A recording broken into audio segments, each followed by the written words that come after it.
Hey, we're good, huh? We're good. We're going to say hi. We're live now. Yeah. We've got Dawn in Costa Rica and Jacqueline in Canada, and we are going to have a conversation about divine abundance because Dawn lives this every day of his life and Hmm. is this model for so many of the rest of us to follow. And as many as you watching may have had experiences with manifesting or having some abundant experiences, living it and being it are an entirely different ballgame. And that's what we're going to talk about today. So, as you are abundantly eating what this morning, Mr. Don? Papaya. Mhm. Yeah. So are we live now? Hello, everybody. We are live. Good. And how abundant are papayas in Costa Rica these days? Oh, there's so many of them that you couldn't count them. They pick them here where they're just about ready to eat within a couple of days. Mm-hmm. So they're just a little green on the edge, but you can, by the time they get, you buy them in the store, you can buy them just ready to peel and eat. Mm-hmm. Got several on the counter down there. So I buy two or three at a time. And I love, that's one of my main stays in the morning when I wake up. I love to eat papaya or mango or fruit and drink a cup of coffee or tea and be nice. And yeah, it's a beautiful day here.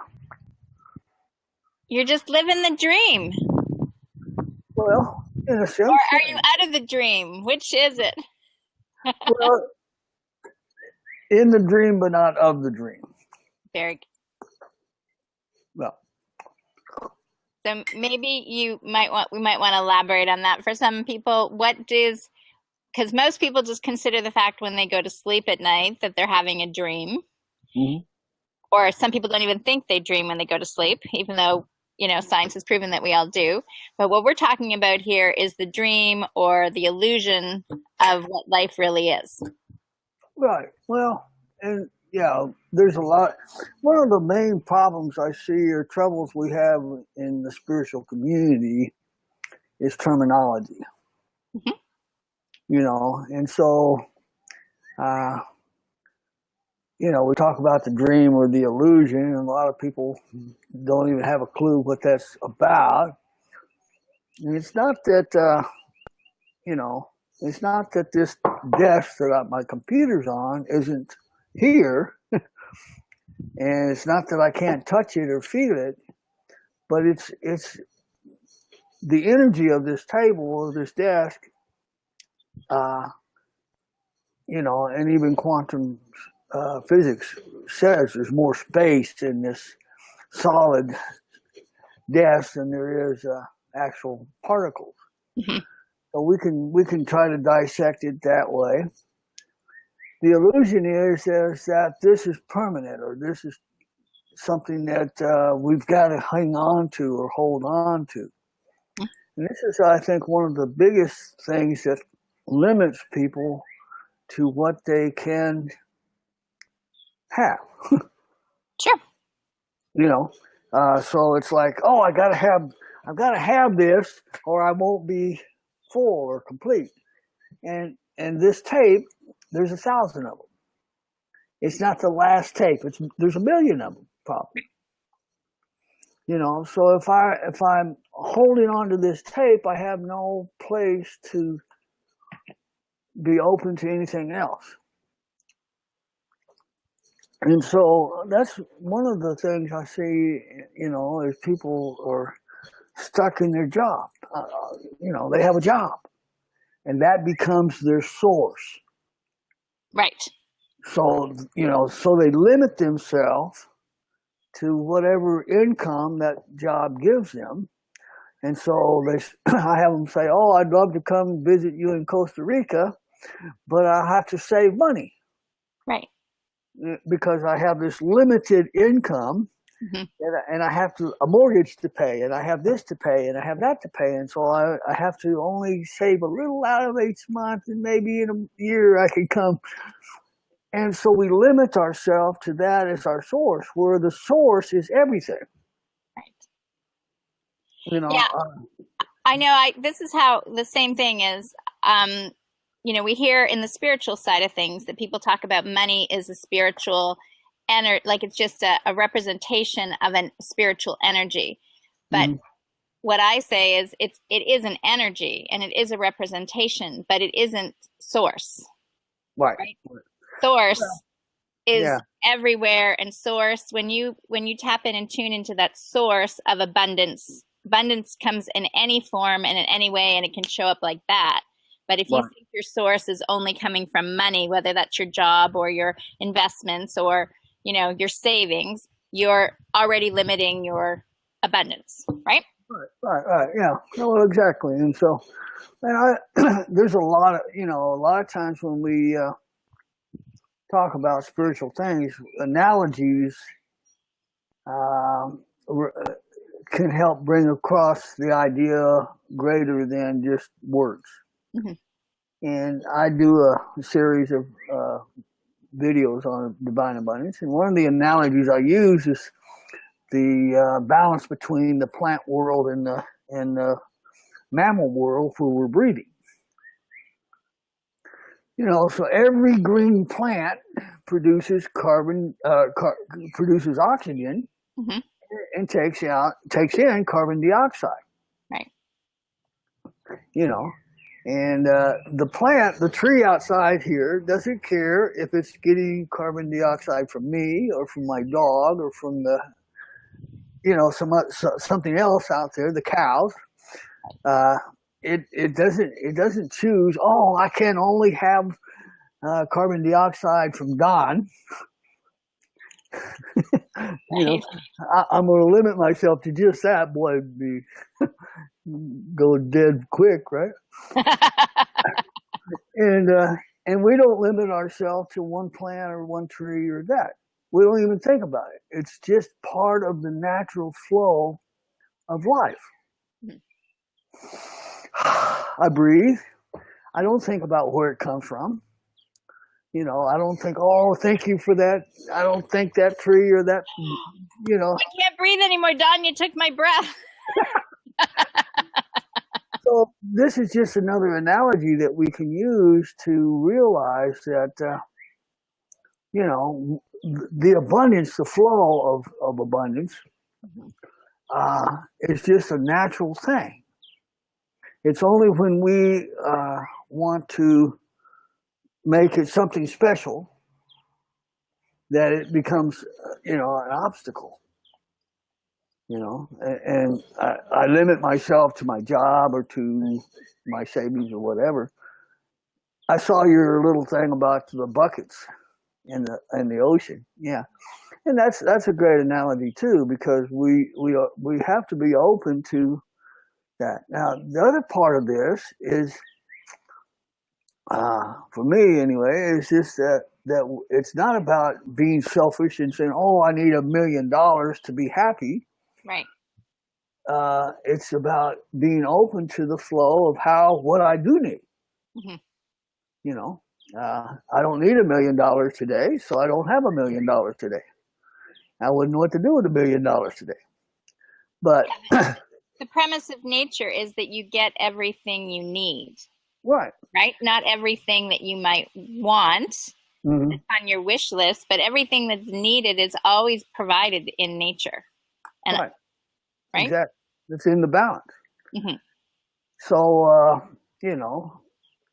people talk to me about manifest. I'm a great manifester, but I don't ever see it that way.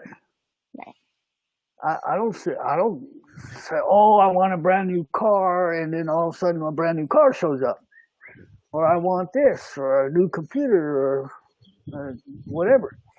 But I'm in the flow of life, and as things come up that seem important, it happened. I just flew to Texas, and I flew back, and I spent a week there, and I had a car provided, and I had income, money to do everything I needed to do, and then some.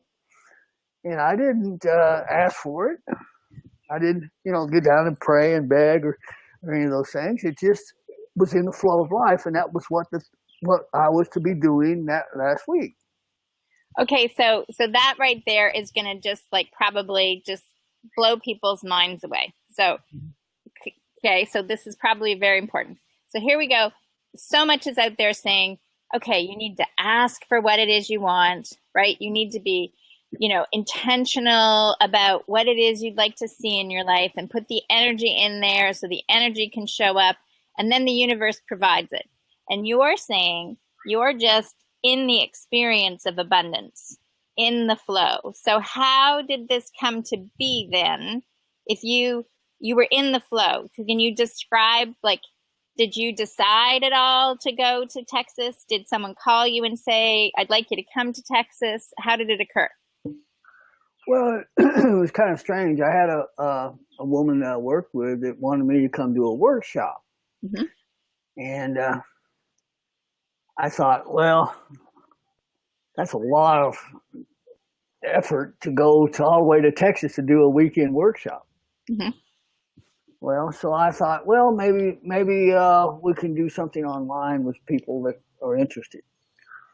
And then, so that was kind of on the table. Just kind of, okay, I'm just feeling this out. Right. Then my son, we were chatting one day, and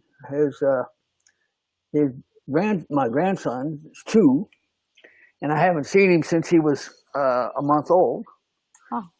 And he was showing me a video of him playing or something, and he just mentioned, he said, I'd love, Keenan's his name, to get to know you. And I thought, well, that would be very nice, Now, they've been talking about coming to Costa Rica, and I really have no interest in going to the United States anymore. But, I said, well, maybe that'll work out. So I threw it up to the universe to see how things would be. Mm-hmm.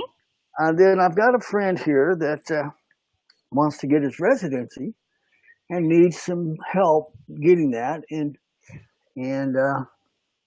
so he invited me to go with him to help him. So it all 3 of these things kind of converged on it. Well, the week before we were going to go, the workshop didn't work out, so I didn't. Okay, but I was willing to do whatever if that was in the flow. And so my son offered to allow us to stay with him, mm-hmm. and use his partner's car, mm-hmm. for whatever we needed. And so the money all showed up, the tickets showed up, and we got on the plane and went. So now, knowing that you do not actually charge for anything that you do, mm-hmm. Did the money just show up in donations that just showed up? Or did somebody just drop money off at the door one day in the little Easter basket and said, surprise, Well, my friend... I'm asking because the audience needs to understand that have never had these experiences, Dawn. Well, yeah. So it's the place to stay showed up. My son said, well, come stay with us and use my wife's car, my partner's car. And I said, oh, okay. The friend of mine that wanted to go said, I'll buy the tickets, so I didn't have to take any money out of my pocket or out of the house or anything. Right. I did, I took, some travel money with me. Yeah, donations show up. It just shows up in many different forms. I got to Texas. I met a friend of mine that I've been known for a long time, and she handed me $200. Said, here, I want you to have this so you have some money. So I came home with $200 because I didn't need to spend it in Texas. Right. So I'm just saying, it just is as I never asked for anything, but it always just somehow the spirit moves on people to offer or to provide. Yeah. you know, I tell people I've lived here in Costa Rica over 8 years with no visible source of income. Hmm. And they say, "Why does the money grow on trees?" And I say, "In a sense, yes." Like papayas and mangoes. Yeah, yeah. We And have so wealth. I am one of the most wealthiest guys I know in that I have connections, heart to heart, serious, deep connections with people all over the world. Mhm. And there's no monetary value that you can put on that, No. and there were so many people in Texas that said, "Oh, come see me, come see me, come see me." And they're going to be there for a week. I can't see everybody, Right. but so I was just in the flow, and as things happened, I just did that. And those that I was supposed to see, Mhm. I did, and those that weren't in the flow, I just said waved as I drove by. Well, so that's a good thought here. So when you say those you were supposed to see and you're in the flow, do Mhm. you subscribe to that thought that life is sort of predestined then? Or when you say supposed to, what do you really Yeah, mean? I think there's a divine plan for us all, and it's only when I'm trying to control that plan that I have any kind of discomfort or pain or sickness or lack, Hmm. or this whole idea of awakening from the dream is that there is no will but God's will, and Right. I take that out of Course of Miracles, but that everything's I don't have a separate will anymore. The Right. separate will is the ego world where I'm trying to make things happen and I'm in control of everything and I'm forcing things and God, whew, and we can just live in this place and know that everything's going to work out perfectly in every situation, and I don't have to control anything. In fact, the, control is really an illusion. Yeah. It's like, oh, I'm gonna make $1 million. Well, when I was young, I was gonna be a millionaire by the time I was 30 years old. Didn't work out that way. Didn't even get close. But uh, so I know that that part of the ego self that wants to make things happen and da da da. And I did that for years. I was a workaholic. I was forcing my way through life, pushing against the flow, and Apostle Paul said, kicking against the pricks. So it's like, yeah. Right. And so this whole process is, for me, has been this letting go of all these old ideas about the world and how it functions and God and just allowing the truth of who I am in God, the truth of God in me, to just express itself in the world. Yeah.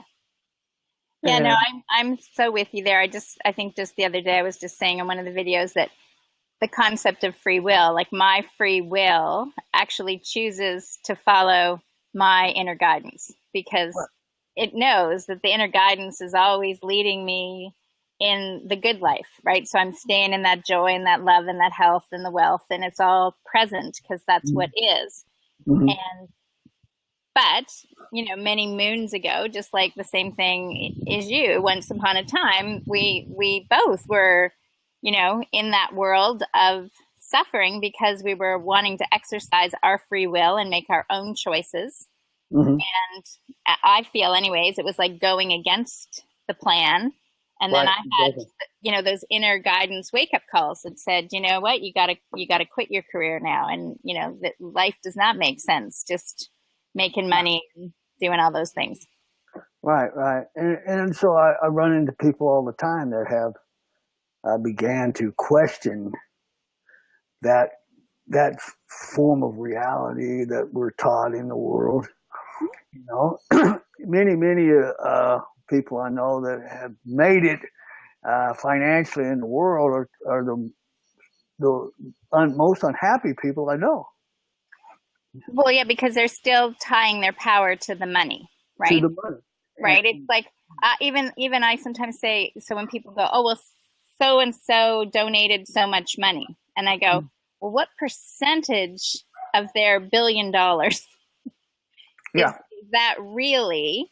And then put that in terms of the average Joe's percentage that they donate, and get the grasp of it all. So it might sound big, but it really is still a tiny percentage of coffee change. Yeah. Coffee change. Yeah. Well, yeah, and well, I do this meditation exercise with people that helps them get a perspective, because we want to make money this special thing. And so I start out, focus on all, your whole life, and you've never had to go naked. You've always had plenty of clothes. It may not have been the designer jeans you wanted, but you weren't naked. Right. So go through your whole life and look how wonderfully clothed you've been. And the only times you went naked is when you wanted to or were in the shower. Okay, now think about all the water in the world. Right. All the rivers and the springs and the oceans and the clouds and there's such an abundance of water. Mm-hmm. I've never died of thirst. And so, it's just, yeah. And then, air, the abundance of air, and so just go through all the different things. And then why do I want to make money something different?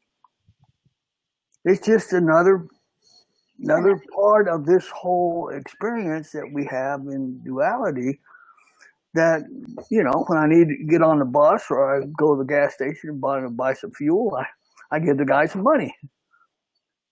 It's just that easy. It's not. And if I don't have the money, I don't buy it. Or when you're in that abundance, that other person right there says, go ahead, I've had that happen. Exactly. Like my daughter was just on a train in Germany, the same sort of thing. It's like kindness, if you want to call it that, but she knew she was going the wrong way, and she just decided she was just going to stay on it until it turned around. And I thought, that's just because of the subways in Toronto. They would stop and go back the same way. I was like fortunate that it didn't just keep going. But then the guy came around for a ticket and said, what's the scoop? And she's like, because she was no longer in the area that she had her ticket for. And he's like, yeah, it's okay, right? It's okay. But when she got off, there's a big, huge signs everywhere that said it was 60 euros for not having the right ticket. So is that luck? Is that, kindness? I'd say that she just lives in the land of abundance, and she, things come and go, and she trusts the process. So yeah. Well, I've had that happen so many times. Yeah. Exactly. Yeah. And, So that's really where we are, people need to convince themselves. So when you do your meditation, just like sort of the same thing, that I want to bring awareness to, and this is part of this conversation, is that, as we said, the world is abundant. Like, we were given these bodies. Mm-hmm. We didn't buy these bodies. We didn't, we were just given them, and we were given this earth to inhabit. Mm-hmm. Right. So it's we were given everything. And from my perspective, the point is when I give what feels right in my heart, and my gifts and my services and my thing, I'm in the flow. Right. And that's where I feel you are exactly too, right? When you're giving, you're just being that universal expression. So hence you're just in the flow. Is that right? Right. I had a young man send me on Facebook from Kenya. He was asking me to send him $50 to get a bag of rice. I said, well, it would probably cost me $500 to get you a $50 bag of rice in Kenya. But I started talking to me about divine abundance. He said, well, I don't have anything. I said, well, here's how it starts. You start with what you have. Mm-hmm. Can you smile? Yeah. He said, well, yeah, I can smile. So go today, smile at everybody you see. Just give them a nice smile. Mm-hmm. You know, give what you have. And that opens up this whole flow of abundance. And so he began doing that. And of course, some of his neighbors thought he was strange, but they smiled back. Right. They're pretty smiley in Africa. So it's help an old lady across the street, open the door for somebody, say hello, how you doing to somebody that looks down. Give what you have, and it begins to open this whole door of abundance, and it certainly changes your perspective of the world. And so I didn't send him the bag of rice, but we talk now. A lot of these guys, I get a lot of requests from guys that have orphanages and helping young kids, and I say, well, open up, do a Facebook page, and share what you're doing, giving to the world, and the world will give back to you. Yeah. And so there's no. It doesn't matter if we're in Uganda or Kenya or where we are. If we learn to just give what we have and be in the flow and trust and just allow, I think allowance is probably a big part of this, because we resist. I know for me, when I came to Costa Rica, it was I was instructed to not ask anybody for anything. Okay. Well, I'd been in the construction business, and I'd always been the man with the money, so I had always giving money away. Right. And now I come here, and I came with $3,000, mm-hmm. and that's all I had, mm-hmm. and a backpack and so $3,000 didn't last a whole long time, but that was the beginning of learning how to receive from the abundance, rather than depending on humans or people or jobs. Mm-hmm. And so it was kind of tough at times. I was like, but I've always had. I came here, I didn't know if I'd ever sleep on a good mattress again. Right. Yeah. Oh yeah. And I've slept in some of the best houses and beds and places, and I've never been without a place. My car showed up. I've got I've had at different times here, I would have people loan me cars or allow me to use their cars or whatever as I needed. Right. And my last car was given to me. Just here, take a car. Oh, okay. I didn't know that I needed it, but I needed it. It's coming so handy. And every time I get it, I'm so grateful. Golly, look at this. This car, and it's a great car. It does everything I need. It's 4-wheel drive. I can climb mountains and go through creeks and rivers, and so it's a. So I'm just saying, it even before I knew I needed it, it was given to me. Yeah, I had an experience like that. I think that's where humanity's going, right? Is they're having to learn to open up and receive, surrender, allow, all those buzzwords now, that it's recognizing that it is really present. And for me, it wasn't that I showed up in another place with only $3,000. It was that my marriage basically ended, and he took everything. And so in that respect, it was like, did he really take everything? Right? Even in that conversation where I was like, no, it just seems like he did. Right. So what, and as I even had a space where I had, at this point, he'd taken what was our car, and I had use of his mother-in-law's car, and I got the thought to go get that car that had a for sale sign on it. And I was like, well, why would I spend this money on that when I have a car, but I could feel it, very strong thought, go, drive that car. The universe knew what was going on. Right. And so by the time his mom had clawed back the car, I got the car. But then, so it was like following and trusting, and in the process, then I thought, funny universe, because I actually went to get it all, ownership on the car after I bought it. Mm-hmm. And I found out it had a $21,000 toll ticket in my name, because I used to, my ex, we did J Best, Mm-hmm. And so from the time I left the driver's registry to call on it, it already had gone up $4,000 to $25,000. And I was just like, okay, universe, I get it. You've got a great plan here, right? Just tell me what the joke is now. I've got a car, but I can't drive it yet. And it was then, because I had a courier job that I'd just taken on. Once a week, I had to drive this car, and I had to learn to receive from others to get a car, to do the job, just so I could practice this. And then everything was resolved. They knocked it down to like $5,000 thing, and I could, pay that off.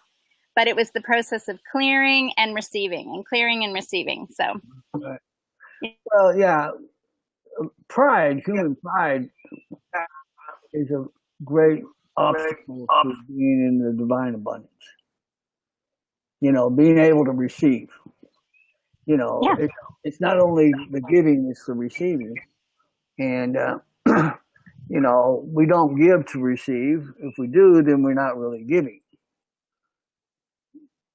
I know when I give, I feel good. It just feels good to give. Right. We give because we're guided to do that. There was a situation, I was walking downtown San Jose, and I had like 5,000 colones, which is like $2.50. And that's all the money I had, and it was in one bill. And I had a hobo walk up to me and ask me for some money. Well, I usually try to, give money to all the hobos that want some money if I have it. And so I was thinking, all I got's that 5,000 colones.